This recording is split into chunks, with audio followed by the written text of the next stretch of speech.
उहाँले मलाई केही गर्न दिनु भएन। He didn't let me do anything. He didn't let me do anything. म तिमीसँग बस्न चाहन्छु। I would like to sit with you. I would like to sit with you. यति उदास नहुनुहोस् अथवा यति उदास नबन। Don't get so upset. Don't get so upset. यसलाई तल नराख्नुहोस्। Don't put it down. Don't put it down. म तिमीलाई त्यो बच्चालाई कुट्न दिन्न। I will not let you beat that child. I will not let you beat that child.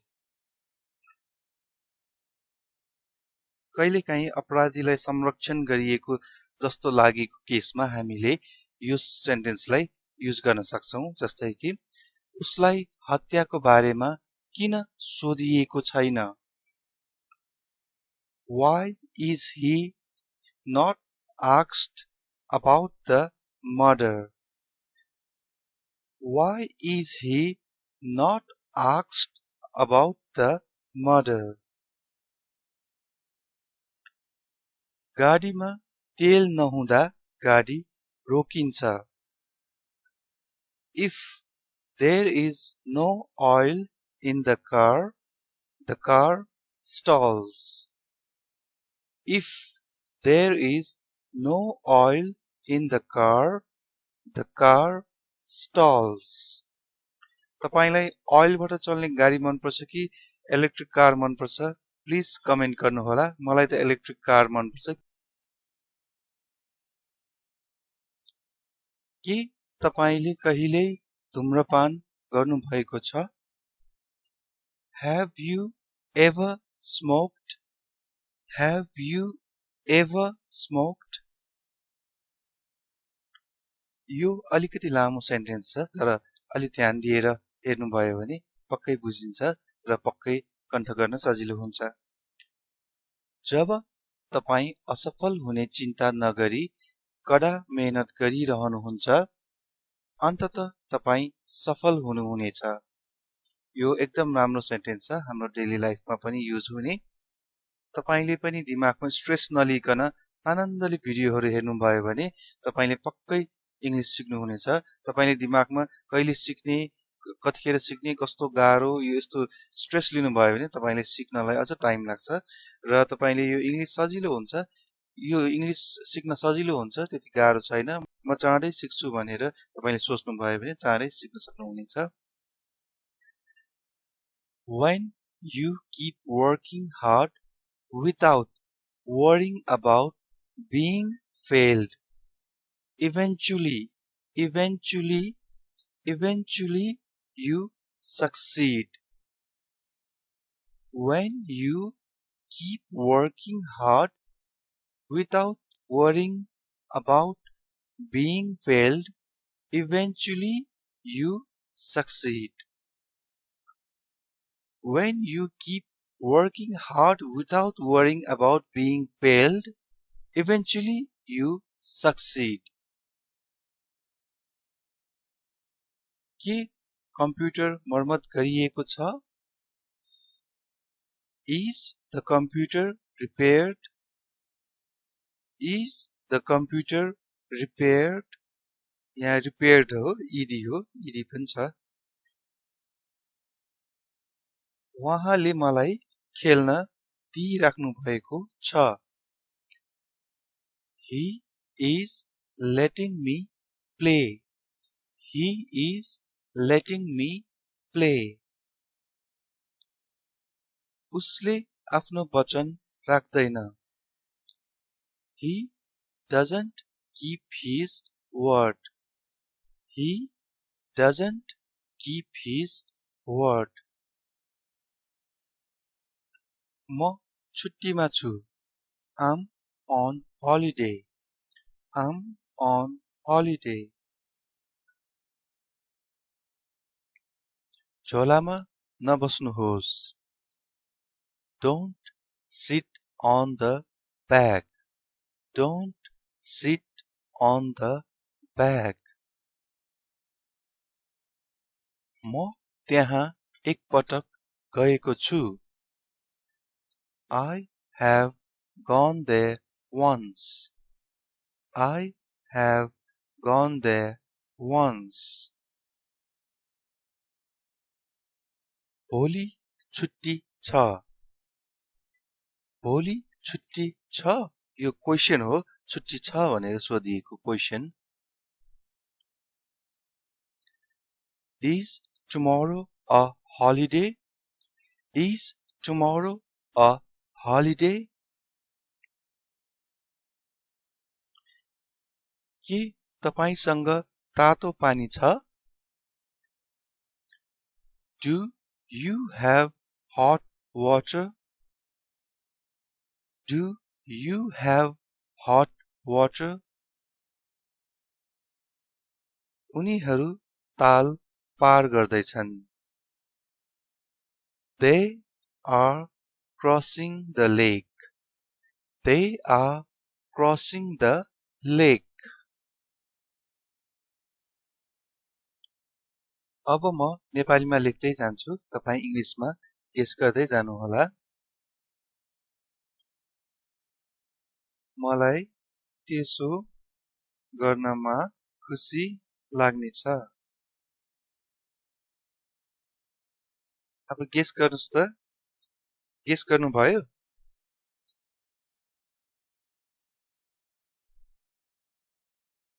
अब म भन्छु है त. I'll be glad to do so. I'll be glad to do so. Glad भन्नु र happy भन्नु दुवै खुसी नै हो, तर glad युज गर्दाखेरि अझ राम्रो सुनिन्छ. अब फेरि अर्को एउटा गेस गरौँ है त. मलाई रिस न उठाऊ. अब एकछिन गेस गर्नु होला.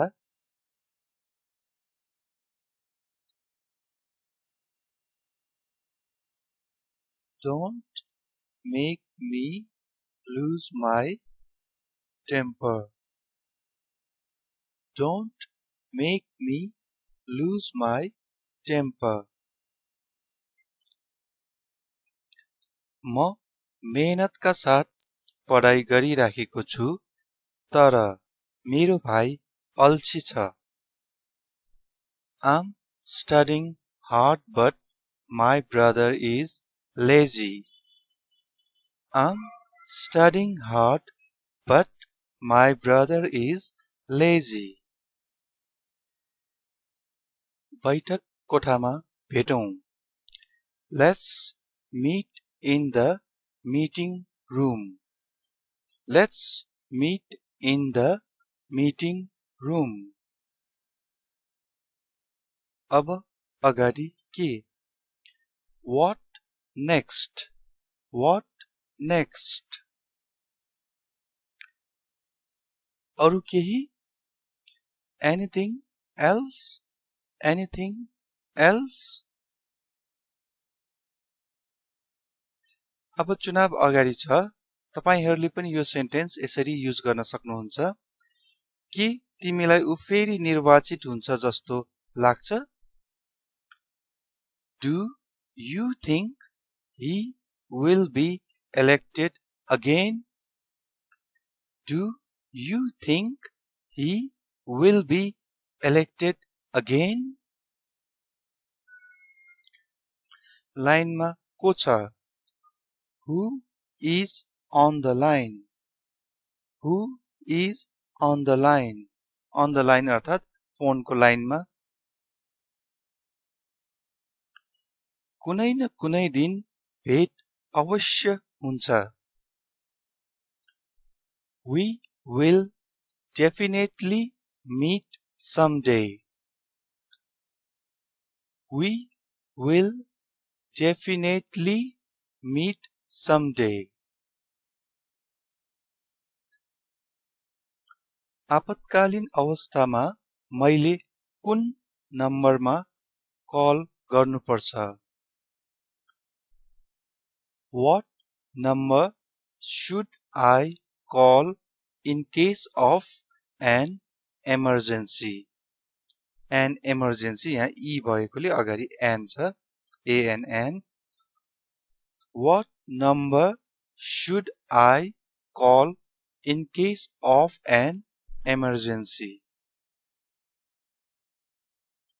बच्चाहरू मलाई पढ्न दिदैनन् Children don't let me study Children don't let me study म तिमीलाई शनिबार भेट्ने छु I'll see you on Saturday I'll see you on Saturday अब क्वेशन सेन्टेन्स एउटा के तपाई यो गर्न सक्नुहुन्छ Could you do it Could you do it हामीले यसमा could को सट्टा can you do it पनि भन्न सक्छौं तर अलि पोलाइट भएर भन्नु पर्यो भने हामीले could युज गर्दाखेरि बेटर हुन्छ के म तिमीलाई बोलाउन आऊँ Shall I come to call you Shall I come to call you mobile किन प्रयोग गर्नुपर्छ Why should mobile be used Why should mobile be used should र used लाई सेन्टेन्समा हामीले यसरी युज गर्न सक्छौं तपाईको विचारमा हामीले मोबाइल किन प्रयोग गर्नुपर्छ जस्तो लाग्छ कमेन्ट गर्नु होला कृपया वहाँ नफर्कुन्जेल वहाँलाई पर्खनुहोस् Kindly wait for him until he returns Kindly wait for him until he returns भोलिको प्रोग्राम बारे सोध्नु पर्यो भने हामीले यसरी सोध्न सक्छौं भोलि कुनै विशेष कार्यक्रम हुँदैछ Is there any special event going on tomorrow Is there any special event going on tomorrow उनले पटक्कै पढेकी थिइनन् तर पास भइन् She hadn't studied at all however she passed हामीले however लाई यसरी युज गर्न सक्छौं सेन्टेन्समा तर अब चीजहरु बिल्कुल ठीक छन् But now things are pretty smooth But now things are pretty smooth अब हामी कुनै डिसिजनको बारेमा कुरा गर्दै छौं हामीले भोलि बिहान यो शहर छोड्ने निर्णय गरेका छौं We have decided to leave this town tomorrow morning We have decided to leave this town tomorrow morning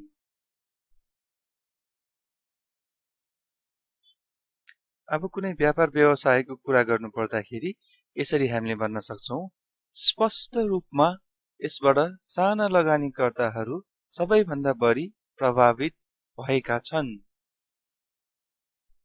Obviously, the small investors are the most affected by this. Obviously, the small investors are the most affected by this. यो कुरा हामी मध्ये धेरैलाई मनपर्ने कुरा नै हुनुपर्छ। मलाई साथीहरूसँग घुम्न मन पर्छ। I love to hang out with friends. I love to hang out with friends. हामी शान्त रहनुपर्छ। We must keep calm. We must keep calm. अब एउटा क्वेशन सेन्टेन्स हेरौं। तपाईका साथीहरू अंग्रेजी बोल्न सक्छन्? Can your friends speak English? Can your friends speak English? अर्को सेन्टेन्स आलुको बारेमा। फर एक्जाम्पल पानी पर्दाखेरि कहिलेकाहीँ आलु भिजेर बारीमा कुहिन्छ। यस्तो केसेसहरुमा पनि हामीले यो सेन्टेन्स युज गर्न सक्छौं। केही आलुहरू मात्र पानीबाट जोगिए। Only a few potatoes were saved from water. Only a few potatoes were saved from water. हामीले आलुलाई पोट्याटोज पनि भन्छौं तर प्रपर प्रोनाउन्सिएसन पोटेटोज हो। यो English to Nepali channel YouTube मा खोज्दा पाउनु भएन भने यसरी सर्च गर्नु होला। आफ्नो डेस्कटप अथवा मोबाइलमा यसरी इंग्लिश टु नेपाली टाइप गर्नु होला। त्यसपछि सर्च बटन क्लिक गर्नु होला। त्यसपछि मोबाइल अथवा डेस्कटपमा फिल्टर्स भन्ने हुन्छ। फिल्टर्समा क्लिक गर्नु होला। त्यसपछि च्यानलमा जानु होला। त्यसपछि यो च्यानल यहाँ फर्स्टमा अथवा कहिलेकाहीँ सेकेन्डमा पनि पाउन सक्नुहुन्छ। च्यानलको आइकन याद गर्नु होला। यस्तो छ च्यानलको आइकन। पछि चेन्ज पनि हुन सक्छ तर अहिलेको लागि यस्तो नै छ। सायद पछि पनि चेन्ज नहोला। यसरी इंग्लिश टु नेपाली टाइप गर्न चाहनुहुन्छ भनेदेखि तपाईले गुगलमा एजेन्ट आकाश युनिकोड सर्च गर्नु होला। अनि त्यसपछि यो वेबसाइट पाउन सक्ने हुनेछ अथवा डाइरेक्टली agentakash.com/nepali-typing गर्न सक्नुहुनेछ। Thank you.